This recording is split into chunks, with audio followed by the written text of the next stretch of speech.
Hello everyone, চলো তোমাদের সাথে একটা ট্রাভেল ব্লগ শেয়ার করি। বাড়ি থেকে বেরিয়ে প্রথমেই মানিকতলা থেকে একটা ভ্যান ধরলাম, যাব স্টেশন। আর স্টেশনে করে ট্রেনে করে যাব মধ্যমগ্রাম।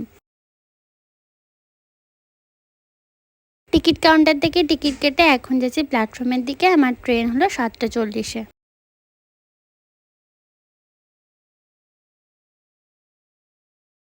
না, আজ আর লেট হয়নি, একদম টাইমে পৌঁছে গেছি প্ল্যাটফর্ম। তো আগে যেন ছোটবেলাতে এই ওভারব্রিজ পার হওয়ার সময় আমি ভীষণ ভয় করতাম, আমি একদম পার হতে পারতাম না।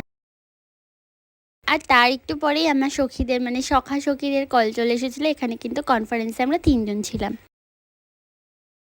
তো কথা বলতে বলতেই ট্রেনের টাইম হয়ে গেছিলো আর ট্রেনও চলে এলো। এবার আমি ট্রেনে উঠে পড়বো।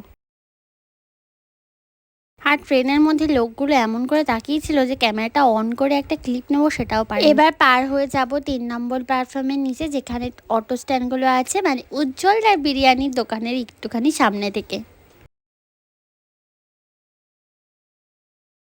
আর এই তো এই সামনেই হলো উজ্জ্বলদার বিরিয়ানি, সেই ফেমাস দোকান যেখান থেকে ছোটবেলা থেকে কতবার যে গেছি, কিন্তু যে এই দোকানটা এত ফেমাস হয়ে যাবে সেটা তো বুঝতেই পারিনি।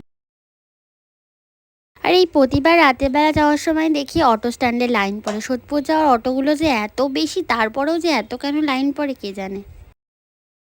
আর এবার সাবওয়ে পার করে চলে এলাম আমার ডেস্টিনেশনে। আর তোমাদের তো ডেস্টিনেশনটাই বলা হয়নি।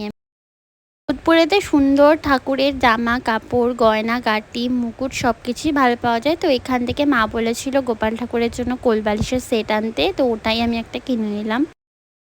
এই দোকানটায় এত সুন্দর সুন্দর জিনিস ছিল যে কি বলবো। এই তো প্রায় চলেই এসেছি, আর মাত্র 2 মিনিটের রাস্তা। So finally I'm reached.